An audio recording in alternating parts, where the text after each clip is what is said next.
سورۃ الرحمن عروس القرآن، یہ سورہ رحمان جو ہے یہ قرآن کی دلہن ہے۔ جیسے دلہن کو آپ خوشنما لباس پہناتے ہیں، آراستہ پیراستہ اس کو گہنے اور اس کو زیور پہناتے ہیں، تو جس طریقے سے سجاتے ہیں آپ دلہن کو، اللہ تعالیٰ نے ایک سورت قرآن مجید میں یہ ایسی رکھی ہے سورہ رحمان کہ اسے خوب سجایا ہے۔ اس میں الفاظ کا در و بست، اس کا اپنا ایک ڈیوائن میوزک ہے۔ وہ تو اللہ تعالیٰ قراء جو ہے خاص طور پر مصر کے قراء، اللہ تعالیٰ ان پر رحمت نازل فرمائے، ان کی خطاؤں سے درگزر کرے۔ جس طرح قرآن کے انٹرنسک میوزک کو انہوں نے واضح کیا ہے، واقعہ یہ ہے کہ اگر یہ لوگ نہ ہوتے، شیخ عبد الباسط محمد عبد الصمد، شیخ محمود خلیل الحصری، یہ لوگ کہ جنہوں نے قرآن کے اس غنا میوزک، یہ لفظ جو ہے آپ حیران نہ ہو کہ میں یہ کوئی شاید توہین کر رہا ہوں قرآن کی، حضور نے یہ لفظ استعمال کیا ہے، تغنو، اس قرآن کو اچھی سے اچھی خوشلحانی کے ساتھ پڑھو۔ من لم یتغن بالقرآن فلیس منا، جو قرآن کو بہتر سے بہتر انداز میں، اچھی سے اچھی آواز میں، خوشلحانی کے ساتھ پڑھنے کی کوشش نہیں کرتا، وہ ہم میں سے نہیں ہے۔ بلکہ ایک مرتبہ حضور رات کے وقت آپ گشت پر تھے اپنے ساتھیوں کے حالات معلوم کرنے کے لیے۔ حضرت ابو موسیٰ اشعری رضی اللہ تعالیٰ عنہ ایک صحابی ہیں، ان کے گھر کے پاس سے گزر ہوا، وہ رات کو تہجد پڑھ رہے تھے، کھڑے ہوئے کیف کے عالم میں قرآن تلاوت کر رہے ہیں۔ حضور کو بہت پسند آئی ان کی قرات، کافی دیر تک وہاں کھڑے سنتے رہے۔ اب انہیں کیا پتا کون سن رہا ہے، بالکل اسی طرح سمجھ لیجئے ایک بات یاد آئی ہے، حضور فرماتے ہیں کہ جس طرح کان لگا کر اللہ قرآن کو سنتا ہے کسی چیز کو نہیں سنتا۔ ہمیں نظر نہیں آتا نا، ہمیں معلوم نہیں، ہم قرآن پڑھ رہے ہیں تو سننے والا کون ہے؟ سب سے زیادہ کان لگا کر خود اللہ۔ یہاں اس لیے مجھے یاد آیا کہ ابو موسیٰ اشعری کو کیا پتا تھا کہ کون سن رہا ہے؟ وہ اپنی کیفیت میں نماز میں تہجد میں قرآن کی تلاوت کر رہے تھے، اور ظاہر بات ہے ان کے گھر ایکڑوں میں بنے ہوئے نہیں تھے، ایک ایک کمرہ، ایک ایک کوئی حجرہ، ایسے ہی تو گھر تھے نا صحابہ کے، لہذا حضور پاس سے گزرے، آواز آئی، کافی دیر سنتے رہے۔ اس کے بعد آپ تشریف لے گئے، صبح فجر میں ملاقات ہوئی تو حضور نے تحسین کے انداز میں فرمایا، یا ابا موسیٰ انک قد اوتیت مزمارا من مزامیر آل داؤد، اے ابو موسیٰ تمہیں تو آل داؤد کے سازوں میں سے ایک ساز اللہ نے عطا فرما دیا ہے۔ جس طرح حضرت داؤد، لہن داؤدی مشہور ہے کہ جب وہ پچھلے پہر رات کو حمد کے ترانے الاپتے تھے، قرآن میں ہے کہ پرندے شامل ہو جاتے تھے ساتھ، اور پہاڑ وجد میں آتے تھے، پہاڑ بھی ان کے ساتھ شریک ہوتے تھے۔ تو جس طرح کا اللہ نے ان کو لہن عطا فرمایا تھا، حضور نے تحسین کے انداز میں فرمایا ہے ابو موسیٰ اشعری، اللہ نے تمہیں بھی آل داؤد کے سازوں میں سے ایک ساز عطا فرمایا۔ بہرحال قرآن مجید کا جو یہ میوزک ہے، قرآن کے الفاظ کا جو حسن ہے، جہاں تک حسن معنوی ہے وہ تو ہر لفظ میں ہے، لیکن یہ حسن ظاہری، حسن صوتی، حسن لفظی، یہ اپنے کلائمیکس پر آپ کو نظر آئے گا سورہ رحمان میں۔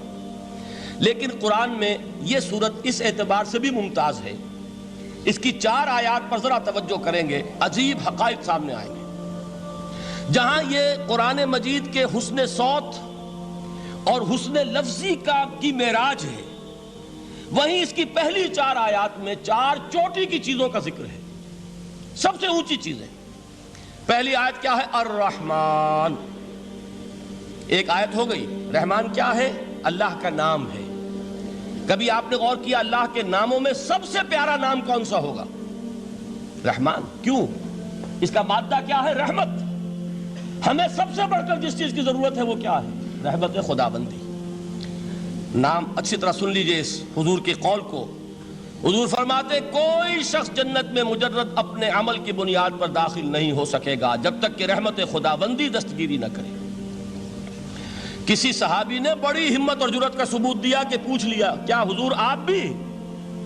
جب آپ نے فرمایا کوئی شخص داخل نہیں ہو سکتا جنت میں محض اپنے عمل کی بنیاد پر جب تک کہ رحمت خداوندی جو ہے وہ دستگیری نہ فرمائے۔ پوچھا گیا کیا آپ بھی؟ آپ نے فرمایا ہاں میں بھی۔ آپ انداز کیجئے کہ اگر محمد الرسول اللہ بھی رحمت خداوندی کے ضرورت مند ہوں تو تاب دیگراں چے رسد، ہماری تو سب سے بڑی ضرورت رحمت خداوندی ہے۔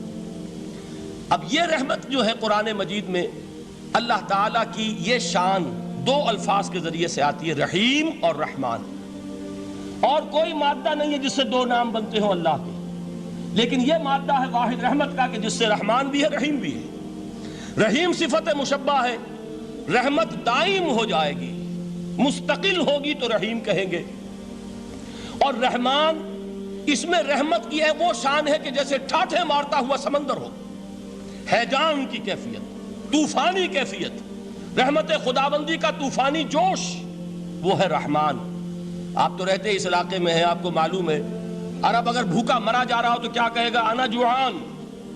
پیاسا مرا جا رہا ہو انا عطشان۔ بہت غضبناک ہوگا غضبان، غضبان آصفہ قرآن میں آیا ہے، بہت غضبناک۔ رحمان، جس کی رحمت جو ہے جوش میں ہے، ٹھاٹھے مارتے ہوئے سمندر کے مانند۔ تو یہ اللہ تعالیٰ کے ناموں میں سب سے پیارا نام۔ اب آگے چلیے، الرحمن علم القرآن، رحمان نے قرآن سکھایا۔ رحمت خداوندی کا سب سے بڑا مظہر، رحمان کی رحمانیت کا سب سے بڑا مظہر قرآن ہے۔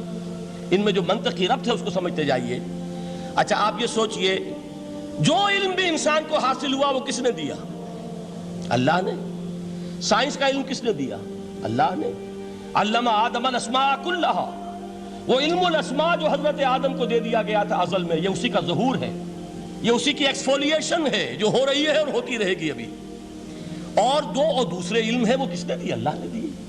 لا یحیطون بشیء من علمہ الا بما شاء، مخلوق میں سے کوئی اللہ کے علم میں سے کسی شے کا احاطہ نہیں کر سکتا مگر وہ جتنا اللہ دینا چاہے۔ لیکن یہ کہ تمام علوم میں چوٹی کا علم قرآن۔ نوٹ کرتے جائیے، اب چوٹی کی چیزیں جمع کیجیے۔ اللہ کے ناموں میں چوٹی کا نام رحمان، اللہ نے جو کچھ انسان کو سکھایا اس میں چوٹی کا علم قرآن۔ خلق الانسان، انسان کو پیدا فرمایا۔ سوال یہ کہ حیوانات کو کس نے پیدا فرمایا؟ آسمان کس نے پیدا کیے؟ زمین کس نے پیدا کی؟ فرشتے کس نے پیدا کیے؟ کیا مطلب خلق الانسان؟